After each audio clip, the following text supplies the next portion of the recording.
அண்மையில் இந்தியாவின் 35வது வெளியுறவுச் செயலாளராக நியமிக்கப்பட்டவர் விக்ரம் மிஸ்ரி.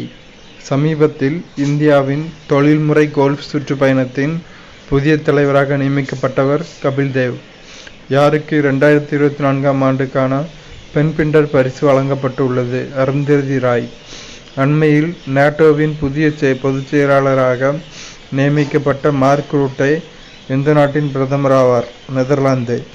சமீபத்தில் 18வது மக்களவையின் அவைத்தலைவராக தேர்ந்தெடுக்கப்பட்டவர் ஓம் பிர்லா. 2024 புள்ளியியல் நாளுக்கான கருப்பொருள் use of data for decision making. அமோஃப்ரே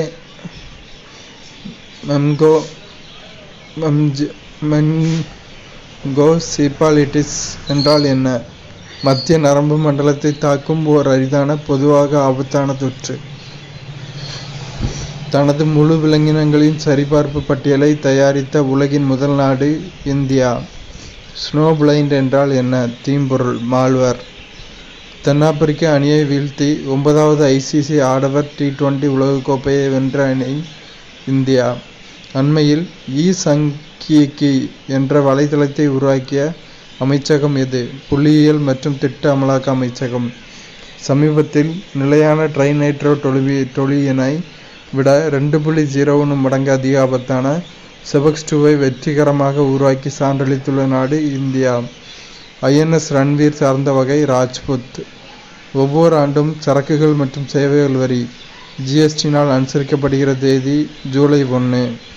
அண்மையில் எந்த மாநிலத்தைச் சேர்ந்த ஆராய்ச்சியாளர்கள் தென்னை நார்களிலிருந்து மின்தேக்கிகளுக்கு சூப்பர் கெப்பாசிட்டர்ஸ் செயலூட்டிய கரியை உற்பத்தி செய்யும் முறையை உருவாக்கியுள்ளனர்? கேரளா.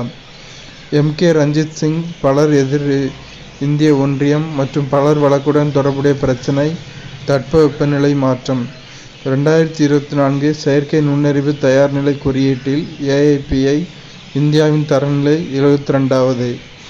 இந்திய நாட்டுப்புற மற்றும் பழங்குடியின கலைகளை வசீகரிக்கும் விதத்தில் காட்சிப்படுத்தும் ஹூனார் என்ற கண்காட்சியை நடத்திய நகரம் துபாய். சமீபத்தில் தனது மாநில பள்ளி பாடத்திட்டத்தில் அவசர நிலை பற்றிய அத்தியாயத்தை சேர்ப்பதாக அறிவித்த மாநில அரசு மத்திய பிரதேசம். அண்மையில் முதலமைச்சர் மஜி லட்கி பகின் என்ற திட்டத்தை அறிமுகப்படுத்திய மாநில அரசு மகாராஷ்டிரா. சமீபத்தில் நிதியியல் நடவடிக்கை பணிக்குழு FATF கூட்டம் நடைபெற்ற இடம் சிங்கப்பூர். GSAT-20 செயற்கைக்கோளின் முதன்மை நோக்கம் தகவல் தொடர்பு. அண்மையில் மினிரத்ன அந்தஸ்தை பெற்ற மத்திய மின்னணு நிறுவனம் CEL சார்ந்த அமைச்சகம் அறிவியல் மற்றும் தொழில்நுட்ப அமைச்சகம். அண்மையில் ரயில்வே பாதுகாப்பு படை RPF அறிமுகப்படுத்திய சங்கியான் செயலியின் முதன்மை நோக்கம் குற்றவியல் சட்டங்கள் பற்றிய தகவல்களை RPF பணியாளர்களுக்கு கற்பித்தல்.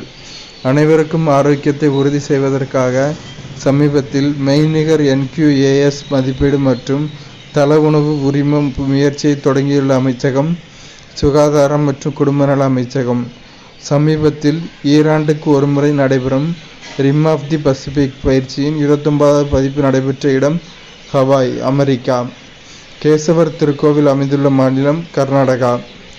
அண்மையில் இந்தியாவின் எந்த ஏரியில் 10 மெகாவாட் திறன் கொண்ட தனது முதலாவது மிதக்கும் சூரிய ஆற்றல் மின் உற்பத்தி ஆலையை மத்திய ரயில்வே நிறுவனம் திறந்து வைத்தது? இகத்புரி ஏரி. உத்தரப்பிரதேச மாநிலத்தின் எந்த மாவட்டம் கத்திகளி நகரம் என்று அழைக்கப்படுகிறது? ராம்பூர். காண்டாமிருகங்களை பாதுகாப்பதற்காக ரைசோடோப் என்ற திட்டத்தை தொடங்கியுள்ள நாடு தென்னாப்பிரிக்கா. சமீபத்தில் இமயமலை பகுதிகளில் அயனமண்டல மின்னலை கொண்ட அமைப்பு NASA. பாலூட்டி விலங்கான பெருநில மலையாட்டின் காரணமாக அண்மை செய்திகளில் இடம்பெற்ற ரைமோனோ தேசிய பூங்கா அமைந்துள்ள மாநிலம் அஸ்ஸாம். ஸ்டெரிபோபஸ் வங்காளா என்பது சார்ந்த இனம் சிலந்தி. நாசாவின் ஜூனோ புரோப் என்ற விண்கலம் எந்த கோளை சுற்றி வந்து ஆய்வு செய்வதற்காக வடிவமைக்கப்பட்டது? வியாழன். அண்மையில் ஹைஸ்பீட் எக்ஸ்பேண்டபிள் ஏரியல் டார்கெட் ABHS-இன் 6 தொடர்ச்சியான மேம்பாட்டு சோதனைகளை வெற்றிகரமாக முடித்த அமைப்பு DRDO. சமீபத்தில் காமன்வெல்த் ஊராட்சி அரசு மன்றத்தின் CLGF வருடாந்திர வாரிய கூட்டம் நடைபெற்ற இடம் இலங்கை. அண்மையில் மகாராஷ்டிராவின் எந்த புலிகள் காப்பகத்தில் காட்டுத்தீயை முன்கூட்டியே கண்டறிவதற்கான மேம்பட்ட செயற்கை நுண்ணறிவு AI அமைப்பு அறிமுகப்படுத்தப்பட்டது. பெஞ்ச் புலிகள் காப்பகம். பள்ளிக்கரணை சதுப்பு நிலம் அமைந்துள்ள மாநிலம் தமிழ்நாடு. புவன் பஞ்சாயத்து 4.0 மற்றும் அவசர நிலை மேலாண்மைக்கான தேசிய தரவுத்தளம் ஆகியவற்றுக்கான தேசிய அளவிலான புவிசார் தரவுத்தளங்களை உருவாக்கிய அமைப்பு இஸ்ரோ. சமீபத்தில் உத்தரப்பிரதேச மாநில அரசு அதன் எந்த மாவட்டத்தில் உள்ள உயிரி நெகிழி பூங்காவை அமைக்க முடிவு செய்துள்ளது? லக்கிம்பூர் கெரி. அண்மையில் மைக்ரேஷன் அண்ட் டெவலப்மெண்ட் பிரீஃப் என்ற தலைப்பிலான அறிக்கையை வெளியிட்ட அமைப்பு உலக வங்கி. சமீபத்தில் நெகிழி கழிவுகளை பயன்படுத்தி சாலையை அமைத்த இந்தியாவின் 2வது இராணுவ நிலையம் ஜெய்ப்பூர் இராணுவ நிலையம்.